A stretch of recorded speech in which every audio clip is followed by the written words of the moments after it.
આજે આપણે શીખવાનું છે ધોરણ 10 વિજ્ઞાનમાં હૃદય વિશે. ટૂંકમાં હું તમને સમજાવીશ આજે. તો મોસ્ટ આઈએમપી ટોપિક છે, બોર્ડની એક્ઝામમાં વારંવાર પૂછાય પણ છે. તમને સમજાય એ રીતે મેં સરળ આકૃતિ દોરેલી છે. સૌપ્રથમ ફેફસાની છે, પછી હૃદયની, પછી અંગોની. તો ફેફસામાંથી ઓક્સિજનયુક્ત રુધિર હૃદયમાં ફુફ્ફુસ શિરા મારફતે જાય છે.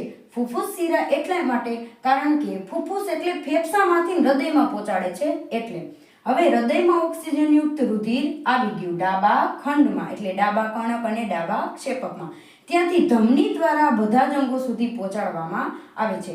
ધમની રહી તે આગળ જતા કેશિકામાં પરિણમે છે, માટે બધા જ અંગોમાં શું પહોંચી જાય? ઓક્સિજન પહોંચી જાય. હવે તૈયાર થયેલો કાર્બન ડાયોક્સાઇડ તે કેશિકાઓ ભેગી થઈને શીરા બનાવે છે અને તે શીરામાં O2 વિહીન એટલે કે કાર્બન ડાયોક્સાઇડ વાળું લોહી ક્યાં આવે છે? હૃદયમાં આવે છે. હવે હૃદયમાંથી ફેફસામાં કોણ પહોંચાડે? પાછું ફુફ્ફુસ ધમની પહોંચાડે. તો એવી જ રીતે કાર્બન ડાયોક્સાઇડ ફેફસા સુધી પહોંચી ગયો અને ઉચ્છ્વાસ દ્વારા બહાર ધકેલાય છે. હવે જુઓ તમને, ફેફસામાંથી હૃદયમાં કોણ લાવે? ફુફ્ફુસ શિરા લાવે. જ્યારે હૃદયમાંથી ફેફસામાં કોણ લઈ જાય? ફુફ્ફુસ ધમની લઈ જાય. તો આટલું જ શોર્ટમાં યાદ રાખવાનું છે.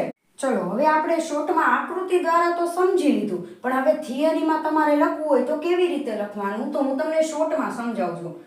સૌપ્રથમ ડાબો ખંડ અને જમણો ખંડ એવી રીતે બે પેરેગ્રાફ આવે. તો સૌપ્રથમ ડાબા ખંડના પેરેગ્રાફમાં તમારે શું લખવાનું કે સૌપ્રથમ ડાબા ખંડમાં શું હશે? ઓક્સિજનયુક્ત રુધિર હશે.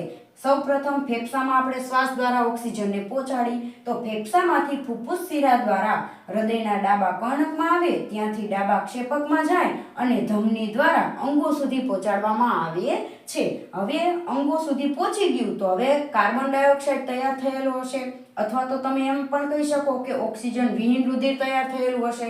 તો તે અંગોમાંથી ઓક્સિજન વિહીન રુધિર શિરા મારફતે હૃદયના જમણા કર્ણકમાં આવશે, ત્યાંથી જમણા ક્ષેપકમાં જશે અને ફુફ્ફુસ ધમની દ્વારા ફેફસા સુધી O2 વિહીન રુધિરને પહોંચાડવામાં આવશે અને ત્યાંથી CO2 ફેફસાને આપવામાં આવશે અને ફેફસા ઉચ્છ્વાસ દ્વારા શું કરશે?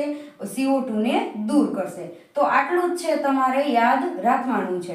તો સ્ટુડન્ટ, અહીંયા તમે આટલું શોર્ટમાં યાદ રાખશો એટલે તમારે આખો હૃદયનો જે ટોપિક છે તે કવર થઈ જશે.